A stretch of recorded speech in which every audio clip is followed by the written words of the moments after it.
A very good evening, class 12th. This is the lecture on group number 18, Noble Gases. It belongs to the P block of chapter. You are watching the channel by Seema Makhijani. I'm trying to make chemistry easier for you. Now, out of the P block of elements, which has roughly a weightage of around 10 marks in the boards, we have already covered up group 15, group 16, group 17. I was only left with group 18, which we will be doing now. Talking about the members of group 18, these members are known as noble gases. Why are they known as noble gases? Is due to their unreactive nature. And why are they unreactive? The reason lies in their electronic configuration. So let's go to the electronic configuration of group number 18 members. The members are helium, neon, argon, krypton, xenon and radon. We are not going to talk about radon being radioactive. Fine. The atomic number for these members are 2, 8, 18, 36, 54 and 86 respectively. Writing the electronic configuration, we see the smallest out of them is helium because it has only a single shell, that too 1s2. Of course, a completely filled shell. Neon having 10 electrons ends with a 2s2 2p6. Again, the second shell gets complete. Argon has 18 electrons. It ends with a 3s2 3p6. Again, a shell complete. Krypton has 36. 4s2. Of course, there is a 3d10 here, which I have missed. But the shell becomes complete because it is ending at 4p6. Almost similarly, for xenon, you have 54 as the atomic number and the electronic configuration is that of krypton followed by 5s2, 4d10 and 5p6. This clearly indicates that their shells are complete, which means if you want to pull out an electron, it is tough. If you want to give it an electron, it is tough. Hence, electron removal is difficult, electron gain is also difficult, hence it becomes unreactive. Fine. Moving on to the general properties of group number 18. The general properties of group number 18, you have the electronic configuration. In the electronic configuration, the general configuration is Ns2Np6. Shows that the shell is complete. That is why they are inert in nature. Talking about ionization energy, that is the amount of energy required to pull out an electron. This is extremely high. That means cations are not formed. Talking about electron gain enthalpy, if you want to give electrons to a noble gas, surprisingly, these values are high and they are positive. We have very few elements with a positive electron gain enthalpy because of the completely filled shell. To push the electron into the electronic outermost shell, which is already complete, the energy required is extremely high and you need to overcome this electron repulsion. So you need to push the electron in, hence the values are positive because energy is required to push the electron into a completely filled shell. Talking about the atomic radius. If you remember in class 11th, atomic radius for noble gases is your van der Waals. And this always is high because it is the radius, that is the internuclear distance between two non-bonded atoms. And this is going to be high because noble gases do not form any bonds. So since we take into account the van der Waals radius, hence the atomic radius are high, and as you move down the group number 18, this atomic radius always increases because a shell is being added consecutively. Talking about reactivity, they have a very, very low reactivity, which has already been discussed. Coming to the compounds. When we talk about compounds, the compounds are only formed with oxygen and fluorine. There is a reasoning question on it. The reason is oxygen and fluorine are the most electronegative elements and they only can cause the electron of the noble gas to be utilized for bonding. They are able to interact with the valence shell electron of the noble gases. Also, the compounds are only with krypton and xenon. The other noble gases do not form any compounds. The reason is krypton and xenon fall in the lower end of the group. Hence their sizes are more. So comparatively, their ionization energy is low.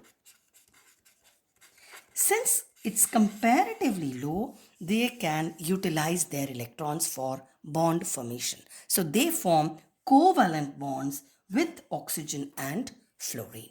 Is that okay?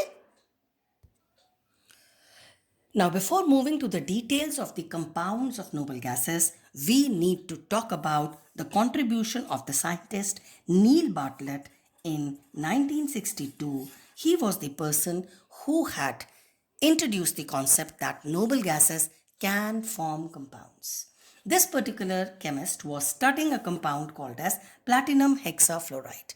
This was a red colored compound and this was left in open. So it reacted with oxygen of the air and led to the formation of a red colored compound which was having a formula of this. Which can be clearly understood that your PTF6, owing to the 6 fluorines, is able to remove an electron or pull an electron from molecular oxygen.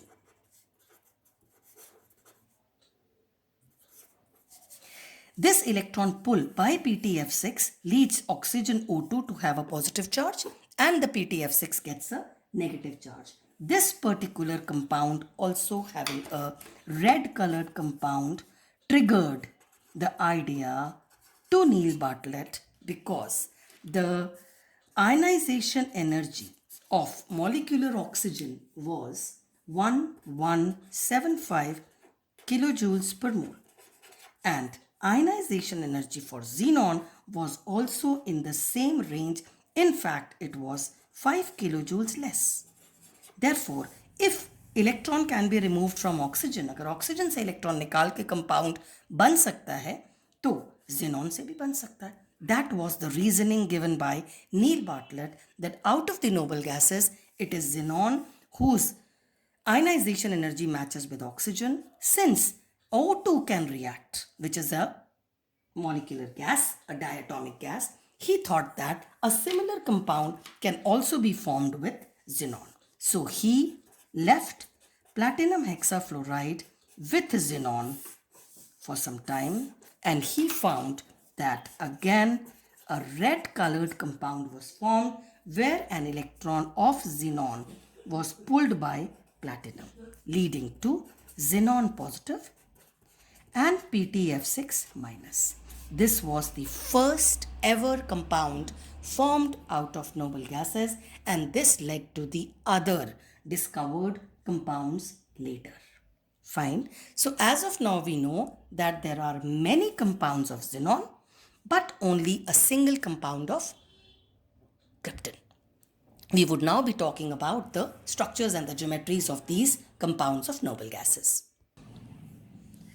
Now we will be taking the VSEPR concept to derive the structures of the compounds.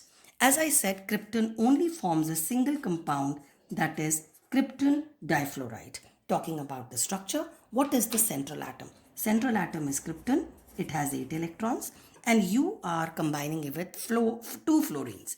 Therefore, there are 2 bond pairs and you have how many electrons left? 6. So there are 3 lone pairs. So you have to adjust a geometry which has 5 electron pairs around it. So your krypton has to have a trigonal bipyramidal geometry like this. In this trigonal bipyramidal geometry, your lone pairs are always kept at a position which has a higher bond angle so that the lone pair repulsion is less. As you very well know, these angles are of 120. So your lone pairs are kept on the equatorial plane so that the difference in their angle is 120 while the 2 fluorines are kept on the axial positions. So the geometry is called as linear and the bond angle is 180 degrees. Is that clear? Moving on to the compounds of xenon. The first compound of xenon is similar to krypton difluoride is XeF2. I am not doing it in detail. This is exactly like this compound because xenon again has 8 electrons out of which 2 are used with fluorine. So you will only replace a xenon here. Rest of the compound remains the same. So this is parallel to krypton difluoride. The geometry would be linear and the angle would be 180. Moving to the next compound, which is xenon tetrafluoride. Let's talk about this now. In xenon tetrafluoride, your xenon has 8 electrons, out of which you have formed 4 bonds with 4 fluorines. So there are 4 bond pairs. What are you left with? 4 electrons. So 4 electrons will form 2 lone pairs. So you have a geometry which should have 6 bonds. Hence the geometry looks like this. A xenon with 6 bonds. 4 bonds in this plane. That is an octahedral geometry is what I am trying to draw. And 1 above and 1 below. In this geometry, all angles are 90. So you don't need to worry as to where the lone pair is to be put. You can place the lone pair anywhere and it will not be wrong. But my advice is try to place the lone pairs on the upper or the lower position to understand the geometry or the shape of the molecule a little better. So I'll be placing the 2 lone pairs above and below. I'm left with the 4 fluorines. The 4 fluorines take these corner positions of the square geometry here. This geometry is actually octahedral, but the shape is square planar. When we talk about the shape, you do not take into account the lone pair. When we talk about the geometry, you take the lone pair into it. So if you're talking about the geometry, it is octahedral. The shape is square planar and the angle is 90 degrees. Moving to the next important compound of xenon, which is XeO3. Let's talk about XeO3 now. In this case, xenon again has 8 electrons, out of which you have used 6. Each oxygen uses 2 electrons, so 6 are used, so you have 3 double bonds. And you are left with 2 electrons, so you have 1 lone pair. So when we talk about the structure of this compound, the double bonds are considered as a single super bond pair. So your xenon is here. You have 3 double bonds and 1 lone pair. So the geometry will be tetrahedral with an angle of 109.5 is the angle expected. You can place the lone pair anywhere that you want. So I'm placing my lone pair here. You need to place your 3 oxygens, a double bond over here, a double bond over here, and a double bond over here. Now, owing to this lone pair, this angle will not be 109.5. The angle will be reduced because this repulsion will cause this angle will be less than 109.5. So the geometry, if you are asked the geometry, which means you have to take into account the lone pairs. The geometry is tetrahedral, and if you are asked the shape, please ignore the lone pair. The shape is pyramidal. The angle cannot be learned. Please, there is no need to learn up the angle. Just say the angle is less than 109.5 due to the presence of the lone pair. Moving on to the next compound, which is xenon oxytetrafluoride, XeOF4. The central atom is xenon. It has 8 electrons. Out of these 8 electrons, 4 are used with fluorines, so 4 bond pairs. 2 are used with oxygen, so 1 double bond. What are you left with? You are left with 4, 5, 6, 1 lone pair. So total of 6 again. There are 6 identities, 6 electron pairs because the double bond is considered to be a single super bond pair. So you need to place 6 things around xenon. So xenon के आसपास 4 ये बना दो, एक ऊपर और एक नीचे. This is the geometry called as octahedral. Now all angles are 90. तो लोन पेयर को कहीं भी रख सकते हैं. And my advice is कि लोन पेयर को हमेशा ऊपर या फिर नीचे रखा करो to understand the shape better. तो ये रहा lone pair. You are left with the rest, 4 fluorines and 1 double bond. Now this geometry looks like square pyramidal. This is how you call it. It is a square pyramid जैसे ऊपर जा रहा है. Okay, so it is a square pyramidal is the shape.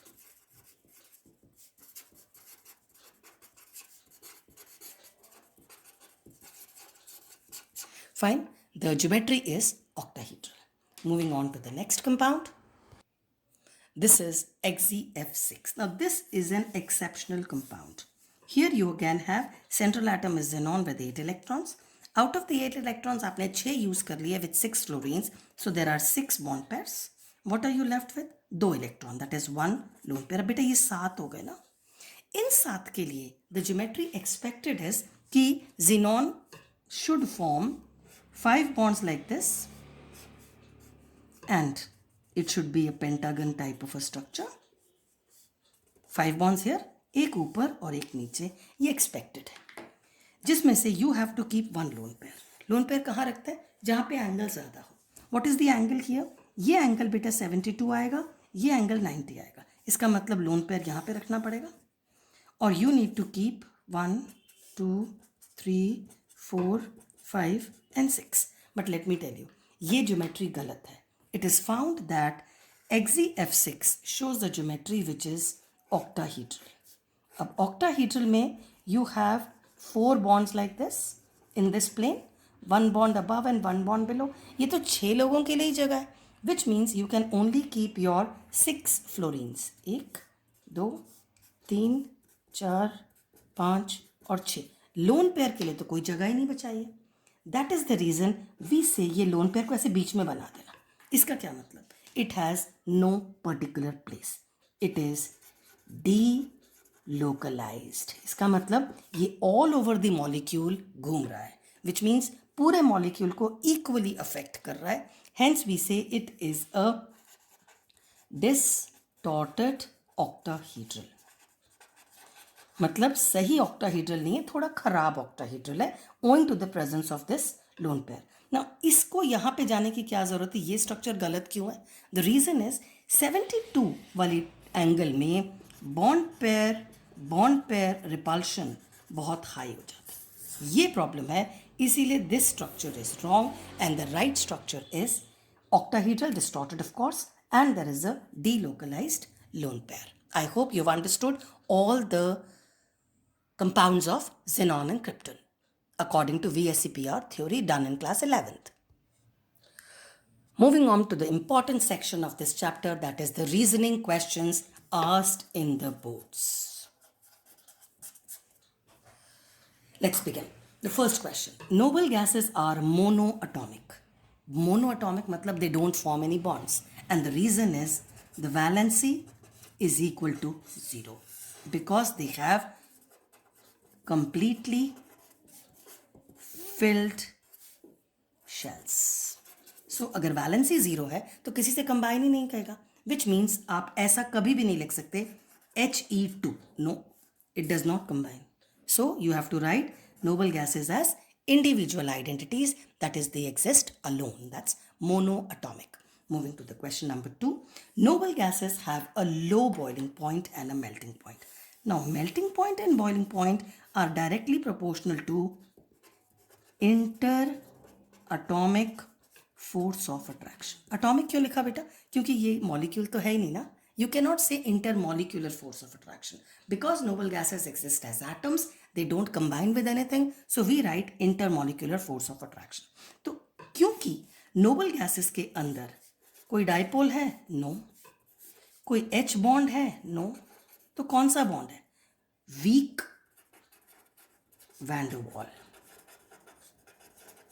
अगर atoms के बीच में weak van der Waals है, विच मीन्स उनको सेपरेट करना इजी है. The melting point and boiling points are always directly proportional to the interatomic force of attraction, and this interatomic force of attraction is your weak van der Waals force of attraction. Therefore, the melting and the boiling points are low. Fine. Moving to question next. Which element in the periodic table has lowest boiling point? पूरे periodic table में कौन सा ऐसा element है जिसका lowest boiling point है? And the answer is helium and the boiling point is 4.2 kelvin. इससे छोटा हाइड्रोजन तो है, बट बेटा hydrogen exist as H2. It is not alone. So इसका साइज बढ़ जाता है, इसीलिए उसका बॉइलिंग पॉइंट भी बढ़ जाता है.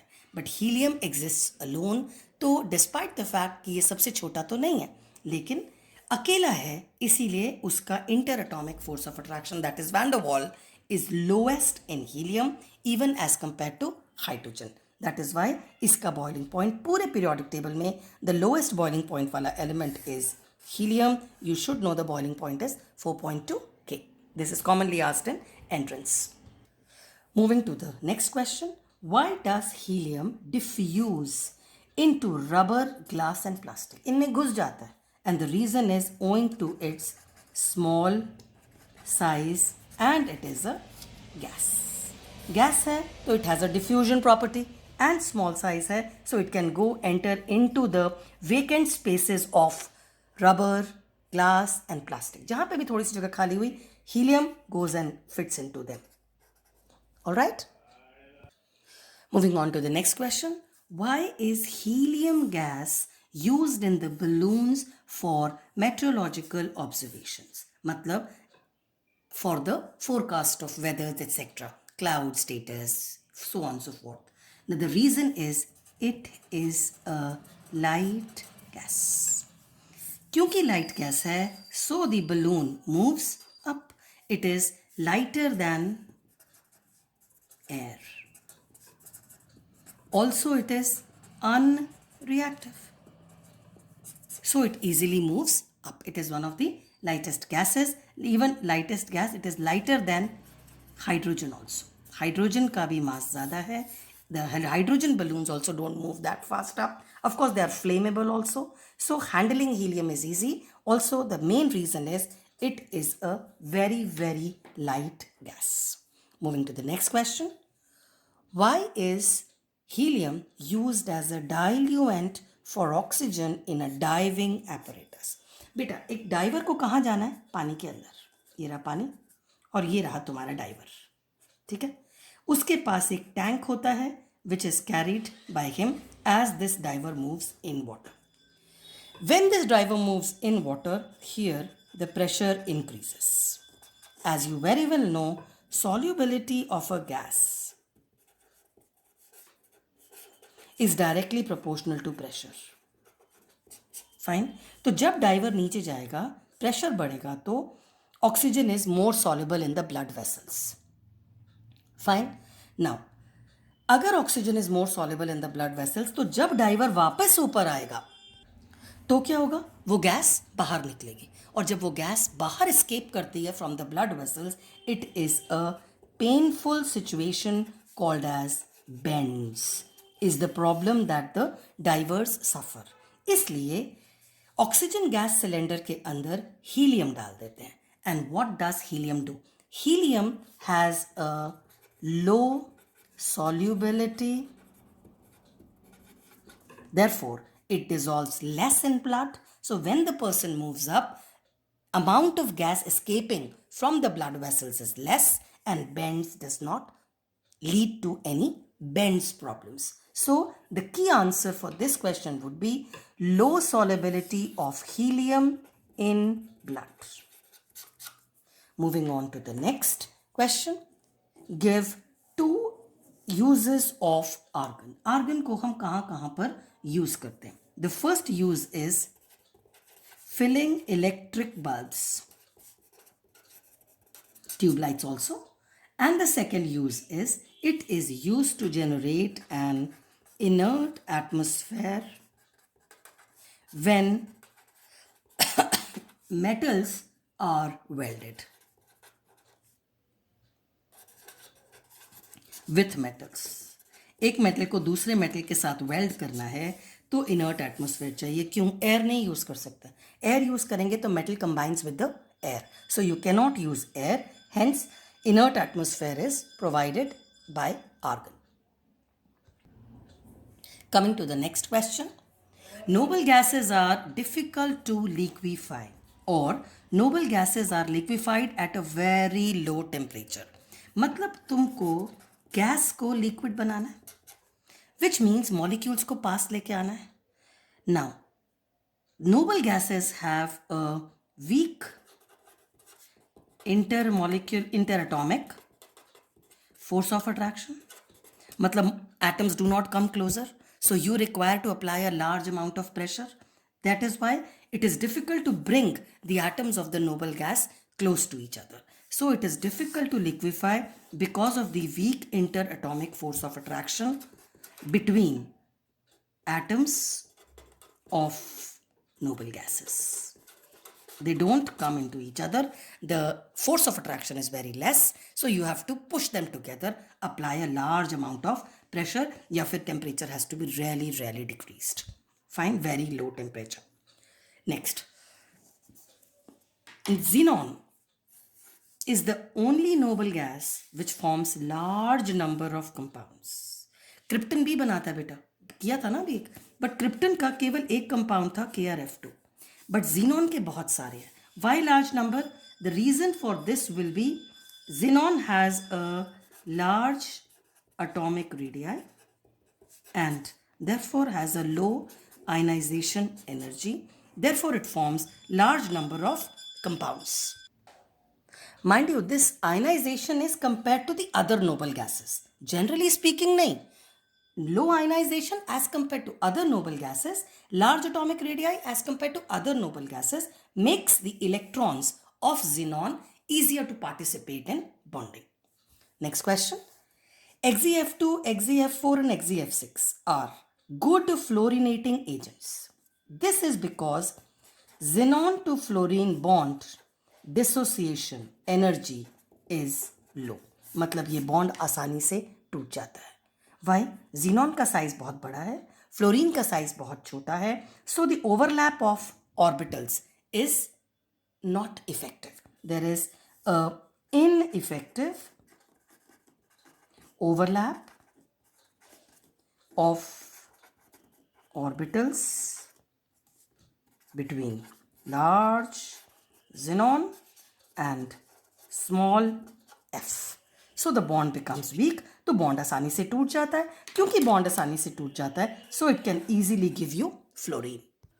That's why they are called as good fluorinating agents. The second question of the same was they are stored under anhydrous condition. मतलब पानी बिल्कुल नहीं होना चाहिए, which means they are reactive to water. So these compounds show reaction with water, explosive reactions with water. So this is what we are going to do now. XeF2, that is xenon difluoride, combines with water to form xenon, HF and O2. You need to know the balancing of the equation because these are commonly asked equations. O2, so I make a twice here. H 4 हो गए, so you make a 4 here. Fluorine भी 4 करना है, so you make a 2 here.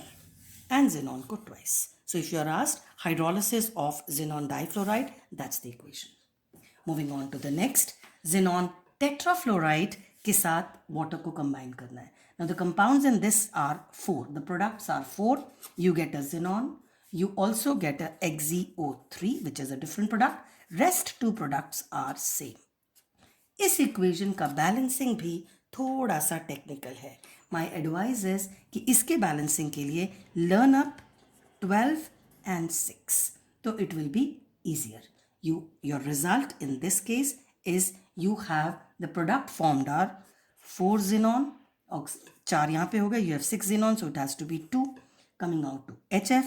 Fluorines कितने यहाँ पे? How many? 6 4s are 24. So HF के लिए you will have to put a 24. बचा oxygen. Oxygen को rest of it balance कर लीजिए. You have only 12 more, so you require a 3 here. I would advise ये 12 H2O याद कर लेंगे तो comparatively it's easier to learn. Coming to the third, and this is commonly asked in boards, and this is important. I will be doing this in stepwise. XeF6 का hydrolysis complete करने के लिए we will be doing it stepwise. First step में hydrogen takes up 2 fluorines, so 2 HF निकल गए, H2 and F2, and oxygen goes and combines with this XeF4. So your product formed will be XeOF4. Fine. Up. This can further react with water. Now again, your H2 takes up 2 fluorines, so you end up in 2HF plus what are you left with? XeO2, ये वाला oxygen, 2 fluorine भी तो बचे हैं, F2. Fine, ये 2 fluorine छूट गए, ये वाले पहले में 2 फ्लोरीन छूट गए. Coming to the last step, इसमें और वाटर डालते हैं. 2H combines with 2F, you again get twice HF. ये और ये हो गया. What are you left with? XeO2 and one more O. So you end up in XeO3. Which means XeF6 को पानी से कंबाइन करना है तो पहले एक वाटर gives you this, फिर दूसरा वाटर gives you this, फिर तीसरा water, then you end up in this. If you sum up this equation, means अगर partial hydrolysis पूछा है तो this equation is fine. Or else you can also say दो water लेके भी कर सकते हैं. You can also write it like this. Partial hydrolysis के लिए XeF6 combines with 2 water molecules. देखो क्या होगा, 4 हाइड्रोजन्स और 4 फ्लोरीन्स ले लो तो 4HF निकाल दो. What are you left with? 1 xenon. Oxygen कितने बेटा बचे? 2. 4 फ्लोरीन्स चले गए, कितने बचे? 2 fluorines. So this is also partial hydrolysis. Now, if you are asked for complete hydrolysis, तब क्या करना है? तब बेटा xenon hexafluoride में please add 3 water molecules so that ये 6 combine with 6 hydrogens to give you 6 HF. What are you left with? एक xenon और 3 oxygen. So your product becomes XeO3 in this case. Fine. So if you are asked for complete hydrolysis of xenon hexafluoride, this is the reaction. If you are asked for partial hydrolysis, then you can do any of either this or this reactions. इस complete hydrolysis वाले question का एक और part होता है, is it a redox reaction? ये आपका in text question भी है. नाउ रिडॉक्स रिएक्शन के लिए ना बेटा इक्वेशन के अंदर एलिमेंट होना ज़रूरी है. इसमें तो बेटा सारे कंपाउंड्स हैं. XeF6 a compound, water H2O thrice a compound, HF again a compound, XeO3 भी कंपाउंड. कोई एलिमेंट है ही नहीं. To verify this what you should do is find the oxidation number of xenon और you can find the oxidation number in these cases. Fine. Now let's check. xenon का oxidation number यहाँ पे कितना है? +6. xenon का oxidation number यहाँ पे कितना है? +6. फ्लोरीन का ऑक्सीडेशन नंबर -1, यहाँ पे भी -1, सो नो चेंज. ऑक्सीजन का ऑक्सीडेशन नंबर -2, यहाँ पे भी -2. There is no change in oxidation number, therefore it is not a redox reaction. कोई भी रिएक्शन जिसमें सिर्फ कंपाउंड्स बन रहे हैं वो कभी भी रिडॉक्स नहीं होगी. विच मीन्स हमने अभी अभी हाइड्रोलिसिस के रिएक्शंस किए थे. इसमें देखो XeF6 water, XeO4 and HF. This is again not a redox क्योंकि सारे के सारे कंपाउंड्स हैं. इस रिएक्शन को देखिए, this one XeOF4 reacts with water to give you twice HF, and this is also not a redox. You can check by the oxidation number also, but generally the compound वाला reaction जिसमें सारे compounds होते हैं वो redox कभी नहीं होता. You can check these two also. दोनों reactions not redox हैं. दोनों में oxidation numbers में कोई change नहीं है. चाहे hydrolysis SF6 का partial हो या complete हो, they are not redox. The same thing cannot be said for the first two reactions. क्यों? क्योंकि इसमें बेटा you have element. यहाँ पे ऑक्सीडेशन नंबर +2 और यहाँ पर 0 तो है ना रिडॉक्स. इसमें भी you have a element. Again यहाँ पे ऑक्सीडेशन नंबर 0 और यहाँ पर +4. तो whenever you have an element then it has to be a redox. यहाँ पर it is a redox. But when we talk about XeF6, whether it is partial or complete hydrolysis, it will be not a redox reaction. Fine. Coming to the tail end of the topic, complete the following reactions. बेटा एक compound है फ्लोरो compound of xenon और एक है फ्लोरो compound of phosphorus. किस case में bond strong है? इस केस में. ये दोनों नॉन मेटल है, इसमें लार्ज डिफरेंस इन साइज है. ये वाला बॉन्ड हमेशा वीक होगा. तो कंपाउंड क्या होता है? जब ये दोनों कंपाउंड बाइंड करते हैं, this compound gives a fluoride ion to this. तो क्या हो जाएगा? एक्सी के पास F बचेगा. क्योंकि एक्सी के पास F बचेगा तो इसके ऊपर एक पॉजिटिव चार्ज भी तो आएगा, क्योंकि F माइनस गया है. और इसका क्या होगा? PF5 के पास PF5 की जगह पे PF5 की जगह पे PF6 आएगा, और एक माइनस भी तो आएगा क्योंकि F माइनस आया है. Fine. Coming to the next, फिर से XeF4 है और SbF5 है. ये नॉन मेटल्स हैं दोनों. ये वाला बॉन्ड वीक है because it is a fluorinating agent. Again this will give a fluoride ion to this. तो ये क्या बन जाएगा? Sb will become SbF6 and it will get a negative charge क्योंकि F के पास नेगेटिव भी है. XeF4 की जगह पे you will end up in XeF3 and there will be a positive charge क्योंकि F माइनस गया था तो पॉजिटिव छोड़ के जाएगा. इस रिएक्शन में बेटा ये नॉन मेटालिक नहीं है, ये एक आयोनिक कंपाउंड है. आयोनिक कंपाउंड जल्दी से फ्लोराइड आयन बना देता है. तो इस बार XeF6 will be a fluoride ion acceptor. इन दोनों केस में your xenon compound was a fluoride ion donor, जबकि इसमें it is a fluoride ion acceptor. तो XeF7 बन जाएगा with a minus और एक सोडियम आयन पॉजिटिव बचेगा. Is that clear? The same thing will be applicable here. ये वाला कंपाउंड फिर से आयोनिक है. इसमें जो KF का माइनस बनेगा that will be accepted by XeF6. So XeF7 के पास माइनस आ जाएगा और K का पॉजिटिव रह जाएगा.